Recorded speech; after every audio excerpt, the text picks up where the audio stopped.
आपने जन्म संसार में लिया है, काय के लिए लिया है? बोलो। उस परम धर्म को जानने के लिए,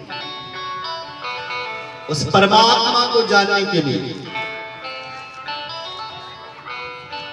बोलो जय श्री। और देखिए, जीवन का एक लक्ष्य है, चाहे वो कोई भी हो, स्त्री हो या पुरुष हो, इस जीवन का एक लक्ष्य है, उस परमात्मा से मिलना, भगवान से मिलना। क्योंकि जो ये मनुष्य का शरीर मिला हुआ है, उस परम धर्म को जानने के लिए मान मिला है, उस परमात्मा को जानने के लिए मिला है। आपका जो बीच का समय है, कौन संसार में आए हैं, तो जैसे आप सबसे राम राम करके लक्ष्य तक पहुंच गए, उसी प्रकार आपने संसार में जन्म तो लिया है।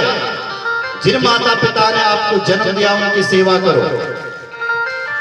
जिनसे आपने विवाह किया है, उसका भी भरण पोषण करो। जिन बच्चों को तुमने जन्म दिया, उनका भी लालन पालन करो। अपने रिश्तेदारों से भी राम राम करो, व्यवहार निभाते चलो। तब याद रहे कि हमें लक्ष्य तक पहुंचना है। याद रहे इस जीवन में कि हमें उस परम पिता परमात्मा तक पहुंचना है। और उस परम पिता परमात्मा तक पहुंचाने का यदि कोई और एक साधन है, तो ये कथा है महाराज।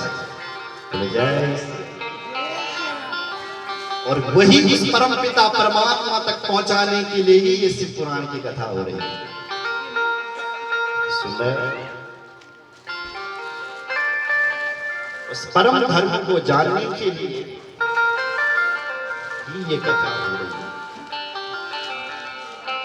कल आपने सुना था कि माता सती ने अपना अपमान और अपने पति का अपमान न सहन सकी, और रहस्य उन्होंने अपने प्राणों को जला दिया, परित्याग कर रही थी। तो उस समय भगवान से एक वरदान मांग रही थी। क्या? सती मरदा हरिसन बर मांगा,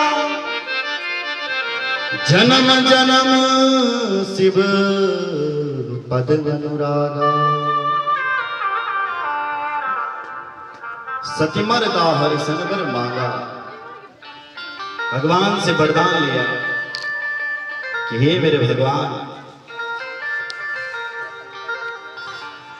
अभी तो मैं इस शरीर का त्याग कर रही हूं, अगला जब मेरा जन्म हो तो मैं भगवान शिव की ही अर्धांगिनी बनूं।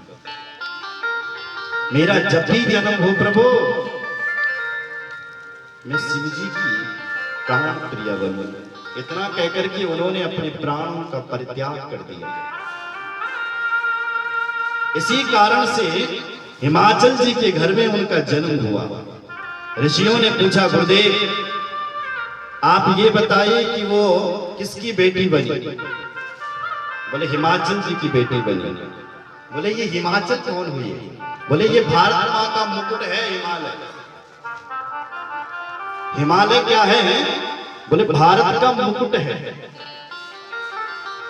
और एक में तो वो हिमालय दिखाई दे रहा है सामने, दूसरे में एक मनुष्य का रूप धारण करके वो हिमाचल जी प्रकट हो गए। एक समय की बात है ऋषियों कि स्वर्ग की 3 स्त्री सनकादिक ऋषियों के पास आई और उन्होंने सनकादिक ऋषियों को प्रणाम किया। सनकादिक ऋषियों ने देखा नहीं, तब देखा जब उन्होंने प्रणाम नहीं किया, तो तुरंत उनको श्राप दे दिया कि हे मूर्खों, तुम में इतनी प्रमत्तता आ गई है, अभिमान आ गया है कि तुमने हमारा अपमान किया। हम तुम्हें श्राप देते हैं कि तुम जाओ और स्वर्ग की स्त्रियां बन जाओ, तुम जाओ और धरती की स्त्रियां बन जाओ। जब उनको ऐसा श्राप मिला तो वो उन सनकादिक ऋषियों के चरणों में गिड़गिड़ाए, रोए और कहने लगी, बोले महाराज हमारे अपराध को क्षमा करें, हमने तो आपको प्रणाम किया था,